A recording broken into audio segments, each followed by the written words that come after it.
ನನ್ನ ಕಾಯ ಬಾಗುವುದು ನನ್ನ ಕಾಯ ನಾನೇಕೆ ಅಂಜಲಿ ನೀ ನನ್ನ ಅಂಬಲಿ ನೀಡು ಶಿವ ನೀಡದಿರು ಶಿವ ಬಾಗುವುದು ನನ್ನ ಕಾಯ ಶೃಂಗಾರ ಕೃತಕ ಬಂಗಾರ ಕ್ಷಣಿಕ ಬಾಳಲ್ಲಿ ಗಡಿವಾರವೇಕೆ ಶೃಂಗಾರ ಕೃತಕ ಬಂಗಾರ ಕ್ಷಣಿಕ ಬಾಳಲ್ಲಿ ಬಡವಾರವೇಕೆ ನೀನಿತ್ತ ಕಾಯ ನೀನಿತ್ತ ಕಾಯ ನಿನ ಕೈಲೇ ಮಾಯ ಆಗೋದು ಹೋಗೋದು ನಾ ಹಾಡೇನೆ ನೀಡು ಶಿವ ನೀಡದಿರು ಶಿವ ಬಾಗುವುದು ನನ್ನ ಕಾಯ. ಅಧಿಕಾರಿಗಳು ನಡೆದ ಅವರು ಕೂಡ ಕಾರ್ಯಕ್ರಮದ ವೇದಿಕೆಯನ್ನ ಆಸೀನರಾಗಬೇಕಾಗಿ ಕೇಳ್ಕೊಳ್ತಾ, ಜೊತೆಗೆ ಡಾಕ್ಟರ್ ಸ್ವಪ್ನ ವೈದ್ಯಾಧಿಕಾರಿಗಳು ಐನಾರು ನಾನು ಬರಮಾಡಿಕೊಳ್ತಾ ಇದ್ದೇನೆ. ತಮ್ಮೆಲ್ಲರ ಜೋರಾದ ಚಪ್ಪಾಳೆಯಿಂದ ಉದ್ಘಾಟಿಸ್ತಾ ಇದ್ದಾರೆ. ಅವರ ಜೊತೆಗೆ ತಾಲೂಕಿನ ಎಲ್ಲ ಅಧಿಕಾರಿಗಳು ಕೂಡ ಕೈ ಜೋಡಿಸಿ ಕಾರ್ಯಕ್ರಮದ ಉದ್ಘಾಟನೆಯನ್ನ ಯಶಸ್ವಿಗೊಳಿಸಿದ್ದಕ್ಕಾಗಿ ತಮಗೆಲ್ಲರಿಗೆ ಪ್ರೀತಿಪೂರ್ವಕ ಧನ್ಯವಾದಗಳನ್ನು ಸಮರ್ಪಣೆ ಮಾಡ್ತಾ ಇದ್ದೇನೆ.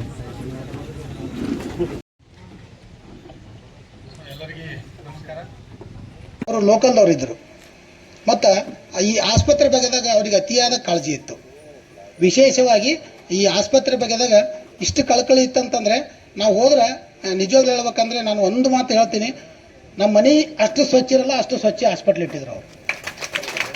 ನಮ್ಮ ಮನೆ ಸ್ವಚ್ಛ ಇರಲ್ಲ, ನಮ್ಮ ಮನೆ ಮಕ್ಕಳು ಏನೋ ಒಂದು ಪೇಪರು ಏನೋ ಒಂದು ಇದು ಕಸ ಕಡ್ಡಿ ಹಾಕಿರ್ತಾರೆ. ಆದ್ರೆ ಆಸ್ಪತ್ರೆ ಹೆಂಗಿತ್ತಂದ್ರೆ ಮನೆ ಇದ್ದಂಗಿತ್ತು, ನಾವು ಏನೇನೋ ಕುಂದ್ರಬೋದಾಗಿತ್ತು. ಆ ಒಂದು ಸಿಸ್ಟಮ್ ಇಟ್ಟಿದ್ರು. ನಾನು ಸುಮಾರು ಸಲ ನಾನು ಆಸ್ಪತ್ರೆಗೆ ವಿಸಿಟ್ ಮಾಡಿದಾಗ ಆಸ್ಪತ್ರೆ ಯಾವಾಗ ಹೋದ್ರೂ ಅವ್ರದ್ದು ಅಷ್ಟೇ ಕ್ಲೀನಾಗಿರ್ತಿತ್ತು. ಇದು ನಮ್ಮ ಜನರಿಗೆ ಬೇಕಾದದ್ದು ಅದೇ.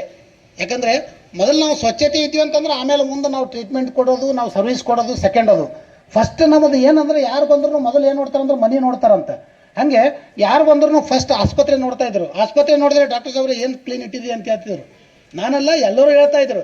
ನಮ್ಮ ಕಳೆದ ನಮ್ಮ ಡಿ ಸಿ ವರ್ಗಾವಣೆ ಆದಂಥ ನಮ್ಮ ಡಿ ಸಿ ಮೇಡಮ್ ಅವರು ವಿಸಿಟ್ ಮಾಡಿದರು ನನ್ನ ಇದ್ರಾಗ. ಆಮೇಲೆ ಮೊನ್ನೆ ನಮ್ಮ ಹೊಸದಾಗಿ ಬಂದಂಥ ಡಿ ಸಿ ಸಾಹೇಬರು ವಿಸಿಟ್ ಮಾಡಿದರು. ಅವರು ಸಹ ಅಪ್ರಿಷಿಯೇಟ್ ಮಾಡಿದ್ರು. ಒಳ್ಳೆ ಆಸ್ಪತ್ರೆ, ಒಳ್ಳೆ ಚೆನ್ನಾಗಿಟ್ಟಿದ್ದಾರೆ, ಒಳ್ಳೆ ಎಲ್ಲ ಡಾಕ್ಟರ್ಸ್ ಇದ್ದಾರೆ, ಒಳ್ಳೆ ಟ್ರೀಟ್ಮೆಂಟ್ ಇದೆ ಅಂತೇಳಿ ನಮ್ಮ ಡಿ ಸಿ ಸಾಹೇಬರು ಅಪ್ರಿಷಿಯೇಟ್ ಮಾಡಿದ್ರು. ಅಂಥ ಒಂದು ಡಾಕ್ಟರ್ ಸಾಹೇಬರು ನಮ್ಮ ಚಿಂಚೋಳಿ ಜನ ಇವತ್ತು ಅವ್ರ ಸರ್ವಿಸನ್ನು ನಾವು ಮಿಸ್ ಮಾಡ್ಕೋತಾ ಇದ್ದೀವಲ್ಲ, ಅದು ತುಂಬ ನೋವಾಗ್ತಾ ಇದೆ. ಒಂದು ಕಡೆಗೆ ನೋವಾಗ್ತಾ ಇದೆ. ಯಾಕಂತಂದರೆ ಲೋಕಲ್ ಅವರು ಎಲ್ಲರಿಗೂ ಜನ ಮೆಚ್ಚಿದ ಡಾಕ್ಟರ್ ಆಗಿದ್ದರು. ಫಸ್ಟ್ ಯಾರು ಮಾತಾಡಿದ್ರು ಅವರಿಗೆ ಯಾರಿಗೆ ಇಲ್ಲಿ ಸಬಾರ್ಡಿನೇಟ್ ಡಾಕ್ಟ್ರಿಗಾಗಲಿ ಸ್ಟಾಫಿಗಾಗಲಿ ಯಾರಿಗೂ ಮಾತಾಡ್ತಿಲ್ಲ ನಮ್ಮ ಚಿಂಚೋಳಿ ಜನ. ನಾನು ತಿಳಿದ ಮಟ್ಟಿಗೆ ಯಾರಿದ್ರು ನೇರವಾಗಿ ನಮ್ಮ ಕ್ಲರ್ಕ್ ಮೊದಲು ಮಾಡಿ ಡಾಕ್ಟರ್ ಸಾಹೇಬ್ರಿಗೆ ಫೋನ್ ಹೊಡಿತಿದ್ರು. ನಾ ಏನೇ ಹೇಳಿದೆ ಅಂದರೆ ಡಾಕ್ಟರ್ ಸಾಹೇಬ್ರಿಗೆ ಫೋನ್ ಹಚ್ತೀನಿ ಸರ್ ಅಂತ ಹೇಳ್ತಿದ್ರು. ಅಂದರೆ ನಮ್ಮ ಕ್ಲರ್ಕ್ SDC ಹಿಡ್ಕೊಂಡು ನೇರವಾಗಿ ಅವರಿಗೆ ಮಾತಾಡ್ತಾ ಇದ್ರು.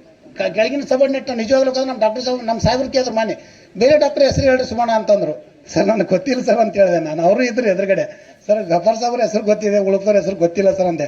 ಏನು ನಿನಗೆ ಎಲ್ಲ ಗೊತ್ತಿರಬೇಕಲ್ಲ, ಎಲ್ಲ ಡಾಕ್ಟರ್ ಹೆಸರು ನಿನ್ಗೆ ಗೊತ್ತಿರಬೇಕಲ್ಲ ಅಂದರು. ಸರ್ ಏನು ಅವಶ್ಯಕತೆ ಇದ್ರು ಏನೇ ಇದ್ರು ತುರ್ತು ಪರಿಸ್ಥಿತಿ ಏನೇ ಇದ್ರು ನಾವು ನೇರವಾಗಿ ಅವರಿಗೆ ಮಾತಾಡ್ತೀವಿ ಸರ್, ಸಬಾರ್ಡಿನೇಟ್ಗಳಿಗೆ ಮಾತಾಡೋಂಗಿಲ್ಲ, ಅವ್ರಿಗೆ ಮಾತಾಡ್ತೀವಿ, ಅವ್ರು ಎಲ್ಲ ಮ್ಯಾನೇಜ್ ಮಾಡ್ತಾರೆ ಸರ್ ಅಂತ ಹೇಳಿದೆ. ಅಂದರೆ ಅಷ್ಟೇ ಒಂದು ಸ್ಮರಣೆಯನ್ನು ಮಾಡ್ತಾ ಇದ್ದಾರೆ. ತಮ್ಮೆಲ್ಲರ ಜೋರಾದ ಚಪ್ಪಾಳೆ ಮುಖಾಂತರ ಅವ್ರನ್ನ ನಿಲ್ಲಿಸಬೇಕು.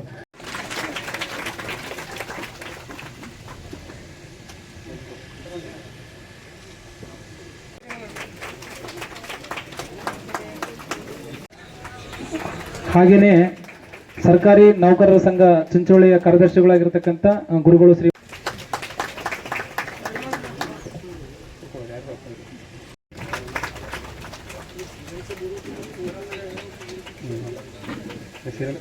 ಚಿಂಚೋಳಿ ಅವರಿಗೂ ಕೂಡ ಸನ್ಮಾನ.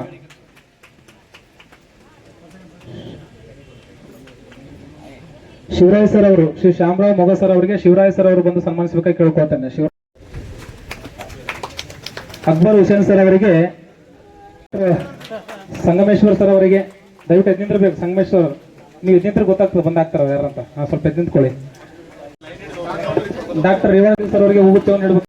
ಗ್ರೇಡ್ 2 ತಹಸೀಲ್ದಾರ್ ಆಗಿದ್ದ ವೆಂಕಟೇಶ್ ದುಗ್ನಾಳ್ ಸರ್ ಅವರೇ, ಅದೇ ರೀತಿ KM ಬಾರಿ ಸರ್ ಅವರೇ, ಹಾಗೂ ಇನ್ನಿತರ ರಾಜಕೀಯ ಮುಖಂಡರೇ ಮತ್ತು ಅಭಿಮಾನಿ ಬಳಗದವರೇ, ಹಾಗೂ ನನ್ನ ವೃತ್ತಿ ಬಾಂಧವರೇ ಮತ್ತು ಪತ್ರಕರ್ತ ಮಿತ್ರರೇ, ಈ ಒಂದು ಕಾರ್ಯಕ್ರಮದವನ್ನು ನೋಡಿದಾಗ ನಮ್ಮ THO से लेकर DTO तक आप आगे बढ़ चुके हैं, आने वाले दिनों के अंदर आप DHO तक भी पहुंचेंगे बोलकर आज मैं जो है ना सब में पहले all respectable state and opposite जितने चेयर्स पर बैठे हैं सबको आदाब, अस्सलाम वालेकुम, नमस्ते बोलते हुए मैं डॉक्टर गफ्फार साहब तालुका चिंचोली के नीमा असोली साहेब असोली के नाम से आपका विलेज आता है तालुका चिंचोली के अंदर। आप छोटे से बड़े हुए और जो है ना तालीम हासिल की और जो है ना उनके वालिद साहब शेख चांद साहब जो मशहूर टीचर हेडमास्टर तक गुजरे हैं, मैं उनका शागिर्द हूं और साथ ही साथ मैं स्टूडेंट हूं डॉक्टर शेख चांद साहब जो डॉक्टर साहब के ये है। तो मैं स्टेज पे बताना चाहता हूं हमारे दरगाह के सज्जादे साहब अकबर साहब है, चुन्नू पटेल है और जो है ना असलम पटेल मुंबई है, यहाँ के लोगों को तो जानते हैं आप। मैं ये बताना चाहता हूं कि तालुका चिंचोली के अंदर अभी इससे पहले तहसीलदार साहब बताए हम अपना घर हाउस क्लीन नहीं रखते, उतना डॉक्टर साहब जो है ना तालुका चिंचोली का जो है ना हॉस्पिटल क्लीन रखे हैं, बल्कि क्लीन नहीं बल्कि इलाज भी वैसा ही क्लीन किया है उन्होंने। उनके पास जितने विलेजेस में हॉस्पिटल आते हैं एक एक हॉस्पिटल को सुबह 8 बजे से पहले ड्यूटी को आकर कुंचाराम जितने उनके एडमिनिस्ट्रेशन में आते हैं वो पूरों को विजिट करते थे, अप टू डेट ड्यूटी कर रहे नहीं बोलकर उनके ऊपर ऑब्जर्वर भी रखते थे। वो डॉक्टर ही नहीं बल्कि एक छोटे से कर्मचारी से इतनी मोहब्बत रखते थे कि आप लोग जिंदा मिसाल है, ये पूरे लोग आए हैं, ये डॉक्टर साहब की जिंदा मिसाल है और आटे साहब के भी फैन पूरे लोग आए हैं।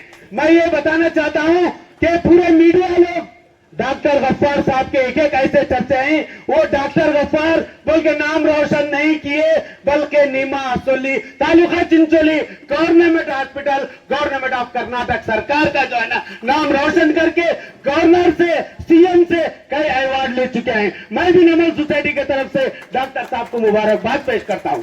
कोविड के अंदर देखिए एक एक घर को घर के अंदर कुंडी लगाकर लोग डर कर नहीं आ रहे थे, डॉक्टर साहब को मालूम हुआ कि कोविड का पेशेंट है बाहर नहीं आ रहे तो पूरी टीम को लेकर पहुंचकर जो है ना उसका इलाज किया है। तो तालुका चिंचोली का नाम रोशन किया है। मैं ज्यादा बोलना नहीं चाहता, एक ही अल्फाज में बताता हूं, डॉक्टर गफ्फार बोले तो कर्नाटक स्टेट के अंदर doctor Gaffar taluka Chincholi government hospital का नाम रोशन किया है। गवर्नमेंट ऑफ कर्नाटका को मुबारकबाद देता हूं। अभी UT खादर साहब जो हेल्थ मिनिस्टर बने सबने पहले शपथ लेते एक हॉस्पिटल विजिट किया है, डॉक्टरों को स्ट्रिक्ट ऑर्डर किया है कि पेशेंट से मोहब्बत से बात करके उनका इलाज करेंगे बोल के वो काम डॉक्टर गफ्फार किया है। मैं मुबारकबाद देता हूं। साथ ही साथ उनकी अहलिया जो दुआएं देने वाली उनके पीछे उनकी वाइफ भी मौजूद है, उनको भी मुबारकबाद देता हूं। पूरे महिलाओं लोगों को मुबारकबाद देता हूं।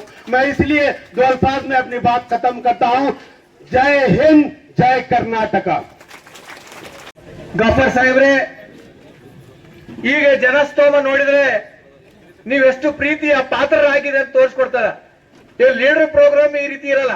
ನಾವು ಬಹಳ ನಿಮ್ಗೆ ಅಭಿನಂದನೆ ಸಲ್ಲಿಸುತ್ತಾ ಮಾತಾಡ್ತಾ ಇದ್ದೀರಿ ವೇದಿಕೆ ಮೇಲೆ। ये कार्यक्रम करने के लिए PG कंप्लीट करने के लिए मामूली पापड़ बेला नहीं है। कई लोग डोनेशन करोड़ों में डोनेशन देकर PG कंप्लीट कर डॉक्टर बनते हैं, अपनी ख्वाहिश से डॉक्टर बनते हैं, लेकिन उनकी हालत जब सेवा करने की है वो सेवा करने को आते हैं तो रात के 24 आवर्स उनको लोग फोन करते हैं, उठते हैं, जाते हैं। तो ऐसे पेशे को हम सबका सलाम है। मैं इस मौके पर इतना कहूंगा कि डॉक्टर गफ्फार जी यहाँ पर चिंचोली हॉस्पिटल में ऐसे ऐसे कारनामे किए हैं। मैं 1-2 बात रखकर मैं अपनी बात खत्म करूंगा। डॉक्टर गफ्फार साहब का ये जो कल हमारे डॉक्टर अविनाश यादव साहब कल एक दवाखाने में इनॉग्रेशन के टाइम बात कर रहे थे, बात करते करते डॉक्टर गफ्फार साहब की बात रखे। उन्होंने कहा कि सरकारी दवाखाने में 3 साल 4 साल पहले एक मेगा आई कैंप रखा गया। जो आई कैंप में इन्होंने इनके साथियों ने चिंचोली में सैकड़ों जो आंख नहीं थे लोगों को फ्री ऑपरेशन कर यहाँ पर 500 से 600 एक ही दिन में 2 दिन में ऑपरेशन कराकर चिंचोली के गरीब लोगों को आंख देने का काम, चश्मा देने का काम उनके कार्य में हुआ है। ऐसे बहुत सारे काम यहाँ पर किए गए हैं। अल्लाह ताला उनको, इसीलिए मैं समझता हूँ कि उनके पीरियड में उनकी सर्विस में सिर्फ ना हमारी सर्विस बल्कि पूरे कर्नाटक के हाजियों के लिए, पूरे कर्नाटक के हाजियों के लिए, उनकी खिदमत करने के लिए, उनकी सेवा करने के लिए, हाजियों को सेवा करने के लिए 6 मरतबा कंटिन्यू हज सेवा बोलकर यहाँ से गफ्फार साहब को सऊदी अरब में हज के काम के लिए उनको यहाँ पर नियोजित किया गया।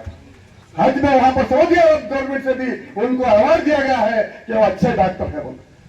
उनकी खिदमत बहुत सारे यहाँ पर है।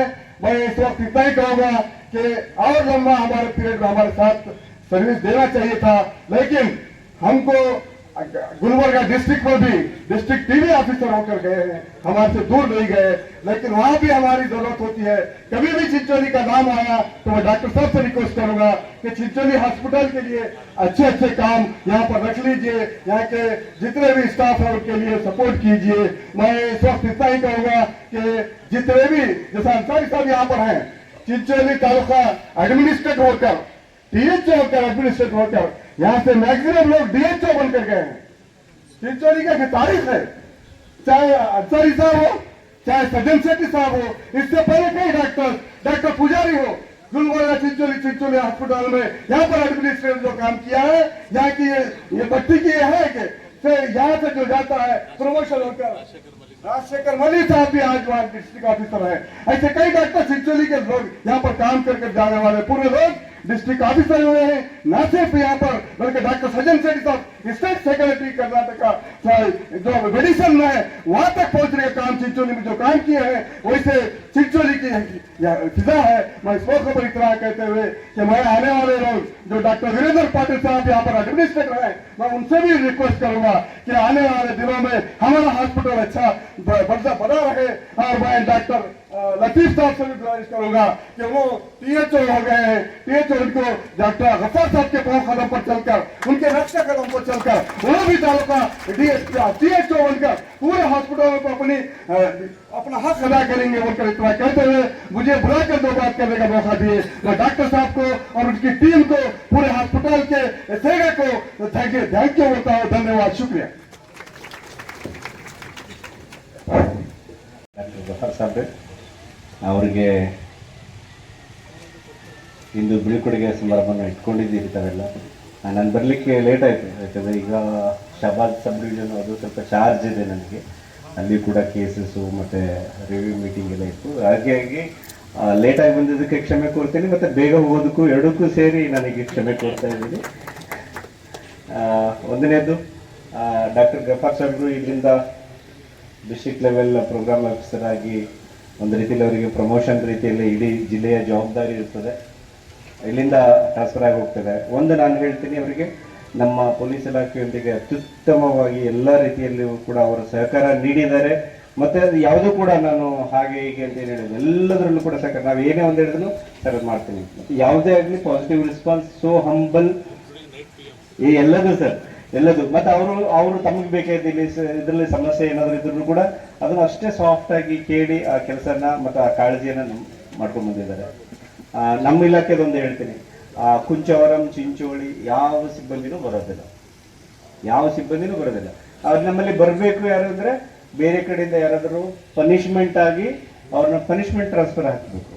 ಈ ತಮಗೆಲ್ಲ ಗೊತ್ತಿದೆ, ಇಡೀ ಕಲಬುರಗಿ ಜಿಲ್ಲೆಯಲ್ಲಿ ಇದು ಅತ್ಯಂತ ರಿಮೋಟ್, ಅದರ ಮೂಲೆಯಲ್ಲಿರುವಂತಹ ಮತ್ತು ಗಡಿಯಲ್ಲಿರುವಂತಹ ಒಂದು ಪ್ರದೇಶ. ಇದು ಯಾವ್ದಾದ್ರು ಊರಿಗೆ ಹೋಗ್ತಾ ಇದ್ದೀನಿ, ಇಲ್ಲಿ ಬಂದು ಹೋಗಬೇಕು ಅಂತ ಸಾಧ್ಯನೇ ಇಲ್ಲ. ಇಲ್ಲಿ ಈ ಚಿಂಚೋಳಿಗೆ ಯಾರಾದರೂ ನೀವೆಲ್ಲ ಇದ್ದೀರಿ, ನಿಮ್ಗೆ ಯಾರು ಸಂಬಂಧಿಕರು ಏನಾದ್ರು ಬರಬೇಕಂದ್ರೆ ನೀವು ನೋಡ್ಬೇಕಂತಲೇ ಬರಬೇಕು, ಇಲ್ಲ ಹಿಂಗೆ ಹೊಂಟಿದ್ದೆ ನಾನು ಬಂದು ಭೇಟಿ ಆಗ್ತೀನಿ ಅಂತ ಸಾಧ್ಯನೇ ಇಲ್ಲ. ವ್ಯಕ್ತಿಯ ಬೀಳ್ಕೊಡುಗೆ ಸಮಾರಂಭಕ್ಕೆ ಹಾಜರಾಗಿ ಅವರಿಗೆ ಶುಭ ಹಾರೈಸ್ತಾರೆ ಅಂದ್ರೆ ಅದಕ್ಕಿಂತ ದೊಡ್ಡ ಹೃದಯ ಸೀಮ್ರಂತಿಕೆ ಮತ್ತೊಂದಿಲ್ಲ ಅಂತ ನಾನು ಭಾವಿಸ್ತಾ ಇದ್ದೇನೆ. ಹೀಗೆ ತಮ್ಮ ಸ್ನೇಹ, ತಮ್ಮ ಪ್ರೀತಿ, ವಿಶ್ವಾಸ ಮುಂದುವರಿಲಿ ಅಂತ ನಾನು ಆಶಿಸ್ತೇನೆ. ತಮ್ಮೆಲ್ಲರ ಜೋರ ಚಪ್ಪ ದಯವಿಟ್ಟು ಕೂತ್ಕೋಬೇಕು, ಸನ್ಮಾನ ಆಮೇಲೆ ಇದೆ. ದಯವಿಟ್ಟು ಸರ್ ಮಾತಾಡ್ತಾರೆ, ಗಫಾರ್ ಸರ್ ಮಾತಾಡಿದ ಮೇಲೆ ಸನ್ಮಾನ ಇಲ್ಲ, ಒಬ್ಬೊಬ್ರು ಸನ್ಮಾನ ಅಂದ್ರೆ ದಯವಿಟ್ಟು ಕಾರ್ಯಕ್ರಮ ಅಸ್ತವ್ಯಸ್ತ ಆಗ್ತದೆ ಪ್ಲೀಸ್, ಎಲ್ಲರೂ ರಿಕ್ವೆಸ್ಟ್ ಇದೆ. ಅವರು ಸರ್ ಅವರು ಹೋಗ್ತಾರೆ ಅನ್ನೋದಕ್ಕೆ ಅವ್ರು ಸನ್ಮಾನ ಕೊಟ್ಟಿದ್ದೀವಿ, ಉಳಿದ್ರೆ ಯಾರು ಸನ್ಮಾನ ಬಿಡ್ರಿ ಆಮೇಲೆ ಮತ್ತೆ ಮಾಡೋಣ ಅಂತ. ಈಗ ಸರ್ ಮಾತಾಡೋಕೆ ಎಲ್ಲಿದ್ದೀವಲ್ಲ, ಸನ್ಮಾನ ಮಾಡಕ್ಕೆ ಅವಸರ ಪಡಬಾರ್ದು. ಈಗ ನಾನು ಇಂಡಿವಿಜುವಲ್ ಹೆಸರು ತಗೊಳ್ಳಿಕ್ಕೆ ಹೋಗೋದಿಲ್ಲ. ಎಲ್ಲ ನನ್ನ ಹಿತೈಷಿಗಳು, ಎಲ್ಲ ಸಮಾಜದವರು, ಎಲ್ಲ ಮುಖಂಡರು, ಗೌರವಾನ್ವಿತ ನಾಗರಿಕರು, ಪತ್ರಕರ್ತ ಮಿತ್ರರು, ನಮ್ಮ ಅಕ್ಕ ತಂಗಿಯರು, ಮತ್ತೆ ನಮ್ಮ ಹಿರಿಯರು, ಮತ್ತೆ ನಮ್ಮ ಎಲ್ಲ ವೈದ್ಯಾಧಿಕಾರಿಗಳು, ಮತ್ತೆ ತಜ್ಞ ವೈದ್ಯರುಗಳು ಹಾಗೂ ತಾವೆಲ್ಲರೂ ಇವತ್ತೇನು ಬಂದು ಈ ಒಂದು ನನ್ನ ಬೀಳ್ಕೊಡುಗೆ ಸಮಾರಂಭಕ್ಕೆ ತಾವು ಸಾಕ್ಷಿಯಾಗಿದ್ದೀರಿ. ಇದು ನನ್ನ ಜೀವನದ ಒಂದು ಅಮೂಲ್ಯ ಕ್ಷಣಗಳನ್ನು ತಿಳ್ಕೊತೀನಿ ನಾನು. ಏಕೆಂದರೆ ನನ್ನ ಸ್ವಲ್ಪ ಇಂಟ್ರಡಕ್ಷನ್ ಅಲ್ಲಿ ಇದು ಆಗಿರ್ಬೋದು. ನಾನು 2001ರಲ್ಲಿ ಸೇವೆಗೆ ಸೇರಿದ್ದೇನೆ. ಸ್ವಲ್ಪ ದಯವಿಟ್ಟು ಒಂದು 10-15 ನಿಮಿಷ ಟೈಮ್ ಕೊಡ್ಬೇಕಾ? ಯಾಕಂದ್ರೆ ತಾವು ಬಂದಿರೋದ್ಮೇಲೆ ನಾನು ಒಂದು ಮಾತು ಕೇಳೋಗ್ರಿ. ಅದ ನಂತರ ಊಟದ ವ್ಯವಸ್ಥೆ ಇದೆ, ದಯವಿಟ್ಟು ಲಂಚ್ ಊಟ ಮಾಡ್ಕೊಂಡು ಹೋಗ್ರಿ. ಒಂದು 10 ನಿಮಿಷ. 23/3/2001 ಮಿರ್ಯಾಣಲ್ಲೇ.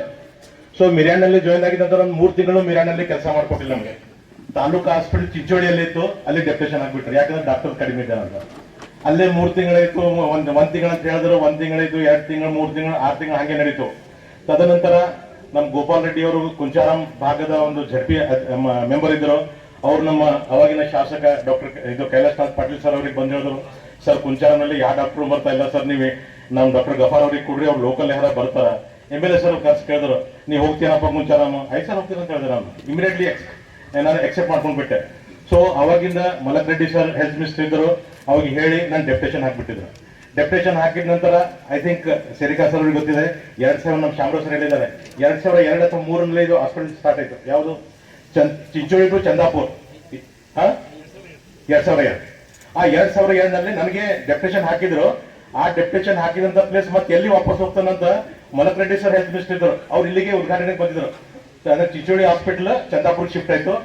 ಅದು ಅವ್ರ ಸಜಿನ್ ಶೆಟ್ಟಿ ಸರ್ ನಮ್ಮ TH ಇದ್ರು, ನಾ ಎಲ್ಲ ಮೆಡಿಕಲ್ ಆಫೀಸರ್ ಕುಂಚಾರಾಮು. ಸೊ ಅವ್ರದೇನು ಮತ್ತೆ ಎಲ್ಲಿ ವಾಪಸ್ ಮತ್ತೆ ಓಡಿ ಬರ್ತಾರೋ ಸ್ವಲ್ಪ ದಿವಸ ನಂತರ ಅಂತ ಏನ್ ಮಾಡಿದ್ರು, ಅಲ್ಲೇ ಡೆಪ್ಯುಟೇಷನ್ ಅಂತ ಕೊಟ್ಟಿದ್ರು. ನಂತರ ಅಲ್ಲೇ ಸ್ಥಿರೀಕರಿಸಿ ಮುಂದುವರಿಯಲು ಅಂತ ಆದೇಶ ಕೊಟ್ಬಿಟ್ರು. ಯಾರು? ಅವಾಗಿಂದ health minister Kagodu Thimmappa sir ಅವರು. ಆವಾಗ ಹಾಸ್ಪಿಟಲ್ ಶಿಫ್ಟ್ ಆಯ್ತು. ತದನಂತರ ನಾನು, ನನ್ನ ವೈಫ್ ಇಲ್ಲಿದ್ದಾರೆ, ಜೊತೆಯಾಗಿ ಅಲ್ಲೇ ಒಂದು 5 ವರ್ಷ ಹೆಡ್ ಕ್ವಾರ್ಟರ್ ಅಲ್ಲೇ ಹಗಲು ರಾತ್ರಿ ಅಲ್ಲೇ ಕುಂಚಾರಾಮ್ನಲ್ಲಿ ಇದ್ದು ಸರ್ವಿಸ್ ಸ್ಟಾರ್ಟ್ ಮಾಡಿದೆ ನಾನು. 2002ರಿಂದ 2008ರವರೆಗೆ ಆಲ್ಮೋಸ್ಟ್ 5-6 ವರ್ಷ ಸತತವಾಗಿ ವಿತ್ ಮೈ ಫ್ಯಾಮಿಲಿ. ಅಲ್ಲೇ ನನ್ಗೆ 2 ಗಂಡ ಹೆಂಡು ಮಕ್ಕಳು ಆದರೂ ಅವ್ರು ಇಬ್ಬರು ಆ ಒಂದು ಜನರ ಸೇವೆಯಿಂದ ಆಗಲಿ ಅಥವಾ ಆ ಜನರ ಒಂದು ದುವಾಲಿಂದ ಆಗಲಿ ಆ 2 ಮಕ್ಕಳನ್ನ MBBS ಮಾಡಿದ್ದಾರೆ. ದೊಡ್ಡ ಮಗ MBBS final year first class pass ಆಗಿದ್ದಾನೆ. ಆಮೇಲೆ ಹುಡುಗಿ ಈ MBBS ಫೈನಲ್ ಆಗಿದ್ದಾಳೆ. ಸೊ ಅಲ್ಲಿ ಹುಟ್ಟಿದವ್ರು. ಯಾಕಂದ್ರೆ ನನ್ನ ಫ್ಯಾಮಿಲಿ ಎಷ್ಟು ಡಿಸ್ಟರ್ಬ್ ಆಗ್ತೇವೆ ಅಂದ್ರೆ, ಈಗಿನ ನಮ್ಮ ಡಾಕ್ಟರ್ಗಳಿಗೆ ಜೂನಿಯರ್ಸ್ ಇದ್ದಾರೆ, ಕೆಲವೊಬ್ಬರು ನನ್ನ ಸ್ಪೆಷಲಿಸ್ಟ್ ಇದ್ದಾರೆ. ಸೊ ನಾನು ಕಿವಿ ಮಾತು ಹೇಳಕ್ ಬಯಸ್ತೀನಿ. ಸೊ ಅವಾಗ ಮಾರ್ನಿಂಗ್ ನಾನೇ ನೋಡಿದ್ದೀನಿ ಹಾಸ್ಪಿಟಲ್, ಮಧ್ಯಾಹ್ನ ನಾನೇ ನೋಡಿದ್ದೀನಿ, ರಾತ್ರಿ ನಾನೇ ನೋಡಿದ್ದೀನಿ, ಮರುದಿವ್ಸನು ನಾನೇ, ವಾರದಾಗ ನಾನೇ, ತಿಂಗಳದಾಗ ನಾನೇ, ವರ್ಷದಾಗ ನಾನೇ. ಅಲ್ಲಿದ್ ಬಿಟ್ಟು ಎಲ್ಲೂ ಹೋಗಿಲ್ಲ. ಹಗಲು ರಾತ್ರಿ ಯಾವಾಗ ಇದು ಹೇಳಿಲ್ಲ, ನನ್ನ ಡ್ಯೂಟಿ ಇಲ್ಲ, ಇವತ್ತು ನನ್ನ ನೈಟ್ ಡ್ಯೂಟಿ ಇಲ್ಲ. ಬರೋರು ನಮ್ಮ ಕ್ವಾರ್ಟರ್ಸ್ ಅಲ್ಲಿ ಕಟ್ ಹೊಡೆಯೋರು ರಾತ್ರಿ 11, 2, 4. ಆಮೇಲೆ ನಾ ಒಬ್ಬನೇ ಹೇಳೋವಲ್ಲ, ನನ್ನ ಫ್ಯಾಮಿಲಿ, ನನ್ನ ವೈಫು, ನನ್ನ ಮಕ್ಕಳು ಎಲ್ಲರೂ ಹೇಳೋ ರಾತ್ರಿ ಎದ್ದು. ಬಟ್ ಅವ್ರು ಇನ್ನೂವರೆಗೆ ಏನಪ್ಪ ನಿನ್ ಸರ್ವಿಸು, ನೀ ಎದ್ದು ನೋಡು, ನಮ್ಗೆ ಕಷ್ಟ ಕೊಡ್ತೀನಿ ಅಂತ ಹೇಳಿಲ್ಲ. ಅದೇ ಒಂದು ಸಹಕಾರ ನಂಗೆ ಇಲ್ಲಿವರೆಗೆ ಬರ್ಲಿಕ್ಕೆ ಅನುಕೂಲ ಆಗಿದೆ. ಅದ್ರ ಜೊತೆಯಲ್ಲಿ ಅಲ್ಲೇ ಆ ಒಂದು ಪ್ರದೇಶದಲ್ಲಿ ಯಾರು ಇರ್ಲಿಕ್ಕೆ ರೆಡಿ ಇದ್ದಿಲ್ಲ. Naxalite area. ನಾ ಯಾ ನಕ್ಸಲೈಟ್ ಡಾಕ್ಟರ್ ಏನ್ ಮಾಡಿದ್ರು ನಕ್ಸಲೈಟ್? ಏನ್ ನಮ್ಮಲ್ಲಿ ದುಡ್ಡಿಲ್ಲ, ಏನ್ ನಮ್ಮಲ್ಲಿ ಏನ ಗತ್ತು ಗಮ್ಮತ್ತಿಲ್ಲ, ನಾವೇನು ಪಾರ್ಟಿಷನ್ ಇಲ್ಲ. ಸೊ ರಾತ್ರಿ ಯಾರು ಬಂದನ್ನು ನಿರ್ಭಯವಾಗಿ ಎದ್ದು ನೋಡ್ತಿದ್ದೆ ನಾನು. ಸೊ ಆ ನೋಡೋ ಟೈಮಿಗೆ ಕೆಲವೊಮ್ಮೆ ಸಿಟ್ಟು ಬರ್ತಿತ್ತು. ಏನಪ್ಪಾ ಅಂದ್ರೆ ಡೇ ಟೈಮ್ ನಲ್ಲಿ ಏನೋ ಒಂದು ತಿಳ್ಕೊಂಡ್ಬಿಟ್ರಿ, ಡ್ರಿಂಕ್ಸ್ ಅವೆಲ್ಲ ಮಾಡಿ ರಾತ್ರಿ ಕೊಟ್ಟಿರೋ ಅಂತ ಬರ್ತಿದ್ರು. ಅಂಥವ್ರಿಗೆ ಬಹಳ ಸಿಟ್ಟು ಬರ್ತಿತ್ತು. ಅವಾಗ ಡಾಕ್ಟರ್ ಪಲ್ಲಾಂತ್ ಸುಲೇಪೇಟಲ್ಲಿ ಇದ್ರು.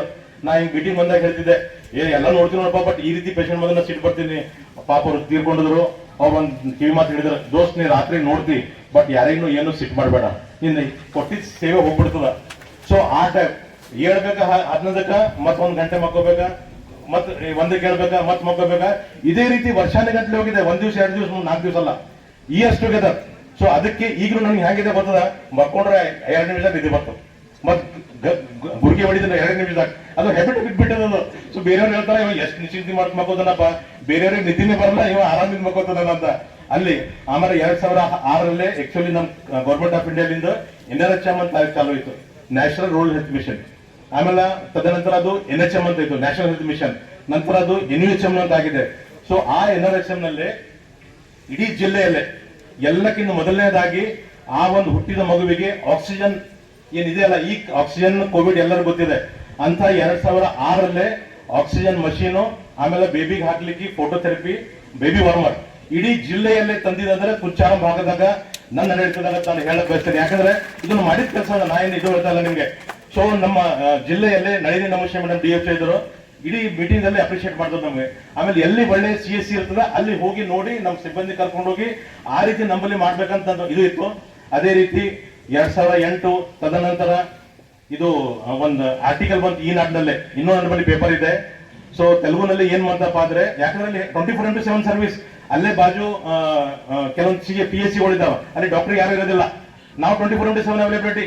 ಅಲ್ಲಿ ಏನ್ ಬರುತ್ತೆ ತೆಲುಗುದಾಗ ಅಂದ್ರೆ, cross the border save the life. Border cross ಮಾಡ್ರಿ ಜೀವ ಉಳಿಸ್ಕೋರಿ, ಈ ಟೈಪ್ ಒಂದು ಆರ್ಟಿಕಲ್ ಕೊಟ್ಟರು ಯಾವಾಗ ಈ ನಾಡು. ಯಾಕಂದ್ರೆ ಕರ್ನಾಟಕದಲ್ಲಿ ಕುಂಚಾರಮ್ಮ CSC ಇದೆ, ಅಲ್ಲಿ ಇವ್ರು ವೈದ್ಯಾಧಿಕಾರಿ ಇದ್ದಾರೆ, ಹಗಲ ರಾತ್ರಿ ಇರ್ತಾರೆ. ನಮ್ಮ ತೆಲಂಗಾಣದ ಮೊದಲು ಆಂಧ್ರ ಇದ್ದೀಗ ತೆಲಂಗಾಣ ಆಗಿದೆ. ನೀವು ಯಾವಾಗ ಹೋಗ್ರಿ 24/7 ಸರ್ವಿಸ್ ಸಿಗ್ತಂತ. ಸೊ ನನ್ನ ರಾಜ್ಯದ ಘನತೆ ಕಾಪಾಡಿದ್ದೇನೆ ಅಂತ ಗರ್ವದಿಂದ ಹೇಳ್ಬೇಕು ನಾನು. ನಮ್ಮ ಕರ್ನಾಟಕ ರಾಜ್ಯದ ಘನತೆ, ನಾನು ಬೇರೆ ರಾಜ್ಯ ನಮ್ಮ ನೆರೆ ರಾಜ್ಯದಲ್ಲಿ ನಮ್ಮ ಕರ್ನಾಟಕದ ಒಂದು ಘನತೆ ಕಾಪಾಡಿದ್ದೀನಿ. ಇದು ನನ್ನ ಅದೃಷ್ಟ ಅಂತ ತಿಳ್ಕೊತೀನಿ. ಅದೇ ರೀತಿಯಲ್ಲಿ 2011ರಲ್ಲಿ ನಮ್ಮ ಇಲಾಖೆಯಲ್ಲಿ ಮೊದಲನೇದಾಗಿ ಉತ್ತಮ ವೈದ್ಯಾಧಿಕಾರಿ ಅಂತ ಪ್ರಶಸ್ತಿ ಬರ್ತಾ ಇತ್ತು. ಅಲ್ಲಿ ಅವಾಗ ಜೇವರ್ಗಿ ಮತ್ತು ಚಿಂಚೋಳಿ ಕಾಂಪಿಟೇಷನ್ ನಡೀತು. ಅವಾಗೇನು ನಳಿನಿ ನಮೋಶಿ ಮೇಡಮ್ ಇದ್ರು, ನಮ್ಮ ಈಗ ನಮೋಶಿ ಸರ್ ಏನು MLC ಅವರು ಇದ್ರು. ಅವ್ರು ಬಂದಾಗ ಸುಮಾರು ಒಂದು 30-40 ಜನ ಆಗ್ಬಿಟ್ಟಿದ್ರು. ಅವ್ರು ಹೇಳಿದ್ರು, ಲಾಸ್ಟ್ ಎಲ್ಲ ನೋಡ್ಕೊಂಡು Gaffar you take care of yourself ಅಂತ ಹೇಳಿದ್ರು. ನೀ ಎಲ್ಲರಿಗೂ ಜನರಿಗೆ ಸೇವೆ ಕೊಡ್ತಾ ಇದ್ದಿ, ಬಟ್ ನಿನ್ ಟೇಕ್ ಕೇರ್ ಮಾಡ್ಕೊಂಡು ನೀನ್ ಅಂತ ಈ ರೀತಿ ಹೇಳ್ಕೊಂಡು ಅಲ್ಲಿ ಬಂದು ಇಲ್ಲಿ ಅವಾರ್ಡ್ ಇದ್ರು. ಬೇರೆ ಯಾರಿಗೂ ಮಾಡಿದಿಲ್ಲ ಅವರು. ಫಸ್ಟ್ ಅವಾರ್ಡ್ ನಮ್ಮ ಇಲಾಖೆಯಲ್ಲಿ NHM ಅಲ್ಲಿ ಬಂದಿದಂತ ಒಂದು ಅವಾರ್ಡ್ಗೆ ಅದು ನನ್ಗೆ ಬಂದಿದಂತ ನಾ ಗರ್ವದಿಂದ ಹೇಳ ಬಯಸ್ತೇನೆ. ಅದೇ ರೀತಿಯಾಗಿ ಇದ್ರದ್ದು ಒಂದು ಏನಂತಾರ ಈ ರೂಪದ ತಾವು ಕೊಡ್ತಾ ಇದ್ದೀವಿ. ಸೊ ಅದೇ ರೀತಿ ನಾನು ಯಾವಾಗ ರೆಗ್ಯುಲರ್ THO ಆಗಿ ಬಂದು 2001. ಸೊ ನಾನು ರೆಗ್ಯುಲರ್ 6 ವರ್ಷ ಆಸ್ ಎ THO ಅಂತ ಮಾಡೀನಿ. ಆಮೇಲೆ ಕಳೆದ 1 ವರ್ಷದಿಂದ ನಾನು ತಾಲೂಕು ಆಸ್ಪತ್ರೆಯ ಕೆಲಸ ಮಾಡಿದ ಜೊತೆಯಾಗಿ, ಸೊ ತಾಲೂಕು ಆಸ್ಪತ್ರೆಯಲ್ಲಿ ಕನಿಷ್ಠ